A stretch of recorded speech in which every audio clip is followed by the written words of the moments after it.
of Black Week, we are seeing today something that we never ever saw in this country.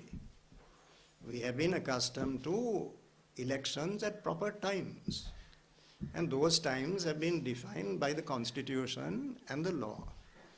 Now we have for the first time a revolutionary doctrine.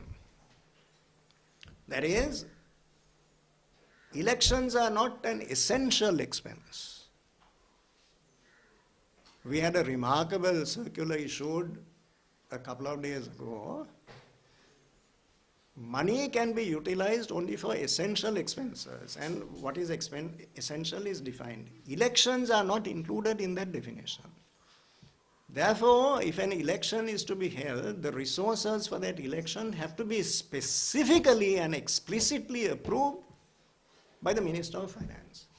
Without such approval, elections cannot be held. Now we have been told that elections will not be held this year. That attempt is made. It will not succeed. The people of this country will not allow that to happen. But now, the new doctrine is that the holding of elections is a matter of discretion. Who exercises that discretion? The Minister of Finance. The Minister of Finance is a practicing politician. He is the leader of a political party that is contesting the election in opposition to other political parties.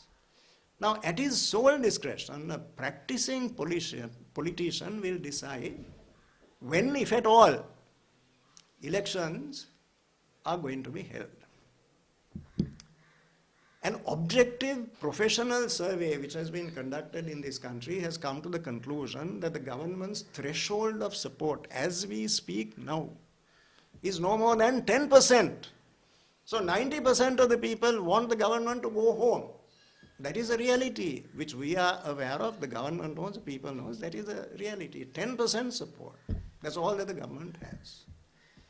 Now it is the government that is going to decide when the next election is going to be held. It is a very simple doctrine. If you think you are going to win the election, you will hold the election. If you are pretty certain that you are going to come down in a humiliating defeat, you do not hold the election. In that situation, does any rational person in this country believe that the presidential election is going to be held next year? Certainly not. It won't happen if we allow this dangerous precedent to take root and to become entrenched in this country. That is why we will do everything in our power to protect the sacred franchise of the people of Sri Lanka. Now it is said, why blame the government? The postal election was to have been held on the 22nd, 23rd, 24th and the 28th of February. Now it has been postponed indefinitely. So it is being said this is not a government decision, this is a decision by the Elections Commission. You go and ask the Elections Commission. Complete falsehood, a complete distortion of the truth. The Elections Commission did everything in its power to fulfill its constitutional duty and to hold this election. But they were thwarted at every point. There were 20 different attempts that were made to prevent this election from happening. 20. This last one was the 21st attempt. A situation was deliberately created in which the commission found it not just difficult, but indeed impossible to hold this election. To print ballot papers, you need police protection, obviously. Police protection has always been made available to the government printer during the printing of ballot papers. The government printer asked for 60 police officers and was given only 3 police officers. Mr. C.D. Vikramaratne, the Inspector General of Police, who played a major role in collaborating with the government in not holding this election, the IGP presented to the Elections Commission a highly inflated estimate of the resources that would be required to provide police protection. comparing with the estimate provided by the Inspector General of Police for the parliamentary election that was held in August 2020, the demand was for 6 times, no less than 6 times what the police wanted at the time the 2020 parliamentary election was conducted. So the obvious purpose is to prevent this election from being held. Then the government printer wanted 410 million rupees paid upfront. This is not a commercial order to print invitations for a wedding. We have ballot papers to fulfill a fundamental constitutional requirement. Now, never in our history has a government printer asked for full payment at the very outset. When the parliamentary election of August 2020 was conducted, the bill was settled 2.5 months later. There have been instances in the history of elections in this country when the settlement of the bill was made 6 months after the election was concluded. The consistent practice has been that about 70% of the bill is settled long after the election is held. Now the Elections Commission asked for not 10 billion rupees, they asked for about 770 million rupees for their immediate expenses. All they were given was 165 million rupees. So a situation was contrived to ensure that this election would not be held. And the entire responsibility for that rests fairly and squarely on the shoulders of the government and on nobody else. Who are the major collaborators in what I would call this criminal enterprise? I don't think we should mince our words. This is criminal. And who are the criminals who participated in this exercise? I'm saying the major collaborator is none other than the Secretary to the Treasury, Secretary to the Ministry of Finance, Mr. Mahinda Siriwardena. He is in flagrant breach of obligations compulsorily imposed upon him by the Constitution of Sri Lanka. The Parliament of this country, at the budget in December last year, allocated 10 billion rupees for the conduct of this election. Mr. Siriwardena is the custodian, the trustee of public money. This money does not belong to his masters, the government of this country. It belongs to the people of Sri Lanka. Siriwardena is duty bound to make available to the Election Commission the money specifically and explicitly voted by Parliament for the purpose of holding this election, for no other purpose. Not to hold tamashas, not to have independent celebrations, not to appoint 39 state ministers and to go on appointing other cabinet ministers, not for all those self-gratifying activities. Specific sum of money allocated by Parliament for the conduct of elections, it is a duty of the Secretary of the Ministry of Finance to ensure that Parliament's intention is fulfilled, the intention of the Supreme Legislature of this land. Now, he cannot hide behind the defense of superior orders. He cannot come to a court of law and say, what can I do? I was forced to do this. I was given orders. All I did was to carry out these orders that I was given.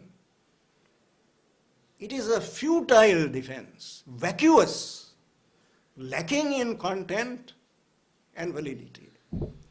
It is a firmly established principle in the law of this country and indeed in the law of all civilized countries that an official who deliberately carries out an illegal order is himself responsible for all the consequences that emanate from his calculated and deliberate action. There's no question about that. That's a principle that is crystal clear.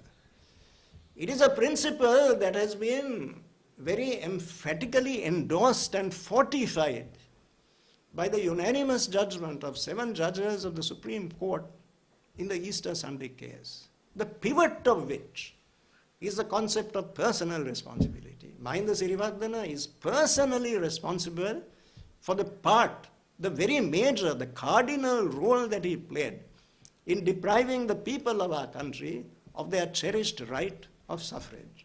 He must answer for those consequences. And we tell the people of our country that we accept the duty of bringing Sirivardhana at an appropriate time, in an appropriate way, before the courts of the Republic. And he will have to bear the brunt of what he has done, for which there is no excuse whatsoever. He has made his decision. He must now bear the consequences.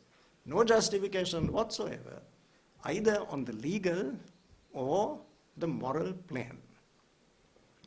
The next diabolical attempt on the part of this government is to send the current Elections Commission home and to substitute for it a new election commission. Preposterous, outrageous, would not even be conceived of in any democratic country, in any part of the world. An election has been declared. It is ongoing. Deposits have been accepted, nominations have closed. The process that has begun will reach its culmination only after the election is held, and indeed not even then. After the names of the victorious candidates, their respective political parties, when all this information is published in a gazette, it is only then that the election process reaches its end. Until then, there is absolutely no justification for replacing the current Elections Commission with another Elections Commission. We utterly condemn it as unthinkable. Now, the Constitutional Council inserted advertisements in the media calling for applications for the posts of chairman and members of the so-called independent commissions, including the Elections Commission. The advertisements appeared on the 1st of February. A period of 15 days was given. So that period expired on the 15th of February. It is then that the process of evaluation can begin. There are 9 independent commissions, 9. And there are hundreds of applications that have been received. Now, if the Constitutional Council is to do its job properly, it will have to take time to evaluate these applications. It must be done with a sense of gravitas, with some seriousness of purpose. It cannot be hurried for a partisan political purpose. There are some special factors which are relevant to this particular situation, things that are unprecedented in the history of this country. No fewer than 3 members of the Election Commission received death threats. Never happened in the history of our country. Now 14 members of Parliament have submitted a motion to the Speaker calling for the appointment of a select committee to probe, believe it or not, the Elections Commission itself. The Elections Commission has been subjected to enormous torment, I would say mental torture, tremendous, unbelievable stress and strain. Now that is to be further exacerbated by this exposure to the proceedings of a Parliament Select Committee, which cannot be defended by any rational argument whatsoever. Indeed, I would go so far as to say that if this is how the Parliament of Sri Lanka, if the Speaker and the Parliament propose to treat what are called independent commissions in this way, there are no independent commissions. Independence is a myth. It does not exist in reality. So if this were to continue, we would have to come to the reluctant conclusion that the whole expedient of independent commissions in this country has been a dismal failure. I do hope that we will not have to reach that unfortunate conclusion. The international community is paying special attention to the events that are unfolding in this country. Now yesterday we had an extraordinary statement made by the government. The government said, our focus very clearly is on economic recovery and restoration. That's what we are intent on doing. Elections can wait. They can wait for another year. This is a novel and startling theory. Of course, economic recovery is important. It must go hand in hand with the nurturing, the protection of the democratic process, which is the lifeblood of this nation. We can't possibly say we will bury democracy, no elections, that's a thing of the past.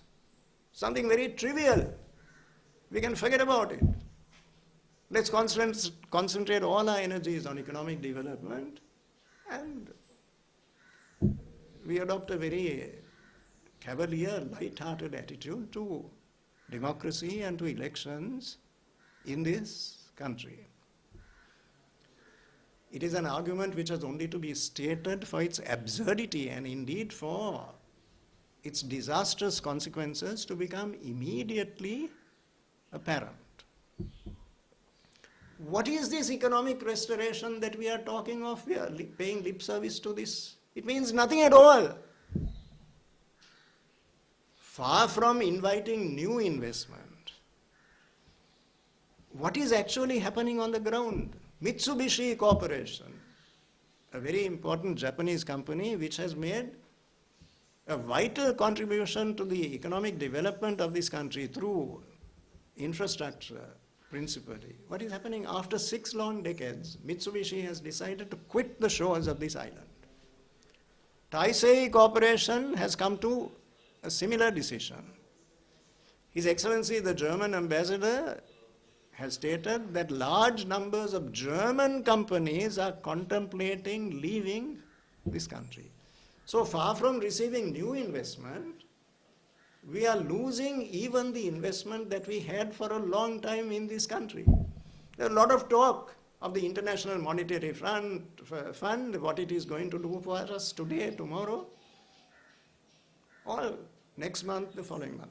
Not $1 has come into this country since this government was formed in July last year. That is the dismal reality, not $1, except all the talk, all the hype, all the speculation and promises. But a bird in the hand, not $1, has come into the country. Sri Lanka is a signatory to numerous international conventions by which we are bound.